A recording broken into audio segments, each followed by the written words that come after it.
সুভাষ মণ্ডল। কলকাতা মেডিকেলের পুলিশ মর্গে হবে ময়নাতদন্ত। মানবাধিকার কমিশনের নিয়ম মেনে 3 হাসপাতালের 3 চিকিৎসকের উপস্থিতিতে ময়নাতদন্ত। ময়নাতদন্তে থাকবেন কলকাতা মেডিকেল, এনআরএস, ন্যাশনাল মেডিকেলের 3 চিকিৎসক। এনকাউন্টার তো কোনো আইনগত পদ্ধতি নয়। কেউ যদি অভিযুক্ত হয়, কেউ যদি দোষী হয়, তাহলে তাকে আদালতে নিয়ে যাওয়া হোক, আদালত তাকে বিচার করে ফাঁসি দিক। পুলিশ এই সামারি জাস্টিস যে করছে সেটা পুরোপুরি অন্যায়, নিন্দার যোগ্য। উত্তরপ্রদেশে তো এটা যোগী আদিত্যনাথ তার স্টাইল করে নিয়েছে, আসামেও হচ্ছিল কিছুদিন ধরে, এখন পশ্চিমবাংলায় চলে এলো। এইটাই দুর্ভাগ্যজনক। তৃণমূল কি এই ধরনের অত্যাচারকে সমর্থন করছে? অবশ্য এটাতে আমাদের খুব একটা কোয়েশ্চেন নেই, কারণ 15 বছর ধরে তো তৃণমূল আপনারা এটাই সমর্থন করেছেন। যাদের ধর্ষণ হয়েছে আমাদের মহিলাদের, তাদেরকে অপমান করা হয়েছে, আমাদের ক্যারেক্টার নিয়ে কাটাছেঁড়া করা হয়েছে, 8টার পর বেরোনো যাবে না, সর্দি কাশির মতো ধর্ষণও একটা জিনিস, রেট বেঁধে দেওয়া হয়েছে, অপমান করা হয়েছে। আপনারা যে এই কথাটা বলবেন এটাই তো স্বাভাবিক, কিন্তু বাংলার মানুষের জবাব দেবে। কেউ ধর্ষণ করেছে, তাকে ধরা হয়েছে, তাকে ক্রাইম সিনকে দেখাবার জন্য যখন তাকে নিয়ে যাওয়া হচ্ছে, সে চালাকি করে পালাবার চেষ্টা করছে, তখন তাকে মারা হচ্ছে।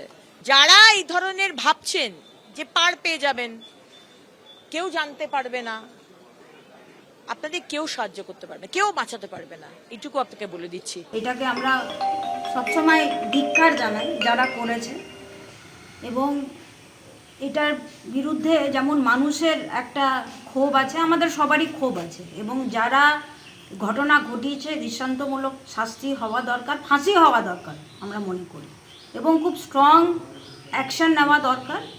কিন্তু তার সাথে সাথে আমি এটাও বলবো যে এই যে পুলিশ এনকাউন্টার যে করা হচ্ছে, কিন্তু লকে কিন্তু এ করে মানে সাপোর্ট করে বা লয়ের গাইডেন্সে কিন্তু হচ্ছে না। আমাদের দেশে কিন্তু একটা আইন আছে, একটা সিস্টেম আছে, সেটাকে মেনে কিন্তু করা হচ্ছে না। যেটা আমরা ইউপির কালচার দেখেছি, যবে থেকে বিজেপি ক্ষমতায় এসছে, ইউপির কালচার কিন্তু আমরা আস্তে আস্তে বেঙ্গলে দেখতে পাচ্ছি, যেটা বেঙ্গলের কালচার নয়। ইউপি 2.0 আমরা এতদিন শুনতাম ইউপি হচ্ছে এনকাউন্টার রাজ, ঠকতো সরকার। আজকে বাংলায় এই প্রথম এনকাউন্টার আমরা দেখলাম, এবং বিজেপি, আমার আশ্চর্য লাগছে, তারা বলছে এটা দৈব বিচার। আমি যতদূর জানি ভারতবর্ষের মানুষ, বাংলার মানুষ, আমরা এখনো একটা দেশে বাস করি যেটা সাংবিধানিক আচারে চলে, যেটার সংবিধান হচ্ছে সুপ্রিম রুল বুক। আমরা তো ভগবদ্গীতা, বাইবেল, কুরআনের বিচারে চলি না, আমরা তো কনস্টিটিউশনে চলি, এবং আমরা বিএনএস, বিএনএসএস, আইপিসি, সিআরপিসি যেটা ছিল সেই বিচার ব্যবস্থা, সেই ন্যায় ব্যবস্থায় চলি। সেইখানে দাঁড়িয়ে বাংলার মানুষকে যদি কোনো পার্টি, কোনো সরকার বলে যে তারা দৈব বিচার হচ্ছে, এর থেকে বড় লজ্জাজনক জিনিস হতে পারে না। ভারত মেয়ে হারানোর যন্ত্রণাটা একটু হলেও কমেছে, যে সেই ক্রিমিনালদেরকে সরিয়ে দিয়েছে। আরও ওর সঙ্গে যারা অভিযুক্ত আছেন তাদেরকেও এনকাউন্টার কি ফাঁসি দিতেই হবে সরকারের কাছে, এটাই দাবি, এটা আমার দাবি, সবার দাবি থাকবে। আর যদি টিএমসি সরকার থাকতো তাহলে আজ ওই এনকাউন্টার হতো না, ওই ক্রিমিনাল বাড়তেই থাকতো। যেমন আমার তামান্না চলে গেছে, তখন আমি বারবার পুলিশের কাছে চেয়েছিলাম, বিচার চেয়েছিলাম, দুয়ারে দুয়ারে গেছি, বিচার চেয়েছি যে ওই ক্রিমিনালদের ফাঁসি দিতে হবে। আমার মেয়েটা চলে গেছে, আমার ছোট্ট মেয়েটা বিনা দোষে শেষ করে দিয়েছে, ওই ক্রিমিনালদের ফাঁসি দিতে হবে। 1 বছর হয়ে গেল, এখন পর্যন্ত আমি বিচার পাইনি।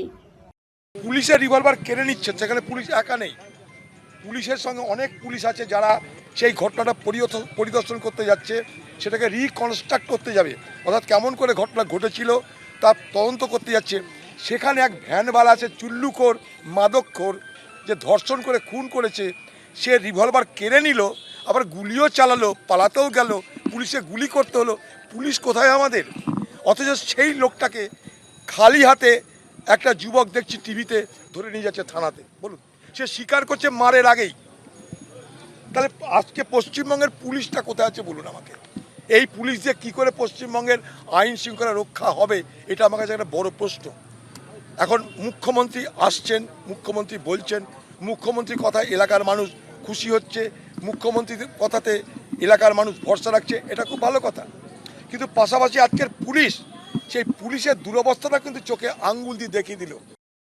এনকাউন্টার হয়েছে, অত্যন্ত খুশি হয়েছি, কারণ বিগত যে সরকার ছিলেন সেই সরকার তো আমরা দেখেছি যারা জঘন্যতম থেকে জঘন্যতম অপরাধ করেছে তাদেরকে বাঁচানোর জন্য মরিয়া হয়ে উঠেছিলেন। এবং আপনারা জানেন যে হাইকোর্ট থেকে 14টা পিপি চেঞ্জ করা হয়েছিল সেই জঘন্যতম অপরাধীদেরকে বাঁচানোর জন্য।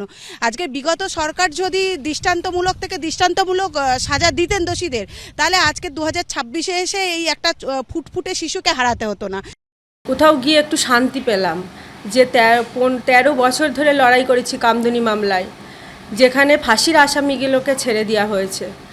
আজ এই রাজ্যে প্রমাণ হয়ে গেল যে ধর্ষকদের আমাদের রাজ্যে কোনো জায়গা নেই, অসুর বধ শুরু হয়ে গেছে। 15 বছরের জামানায় বিগত সরকার ধর্ষকদের পাশে ছিল, ধর্ষকদের ছেড়ে দিয়েছে এবং সাজানো ঘটনা, মিথ্যা ঘটনা, শরীর থাকলে জর্জরি হয়, এই ধরনের বার্তা দিয়েছিল বিগত সরকার। আজ নতুন সরকার আসার ফলে যেভাবে প্রশাসন স্টেপ নিল, যেভাবে এনকাউন্টার করে মারলো, এর মতো শান্তি আগে আমরা পাইনি। আমরা কোথাও গিয়ে মেয়েরা শান্তি পেলাম। এবিপি আনন্দ, এগিয়ে থাকে, এগিয়ে রাখে।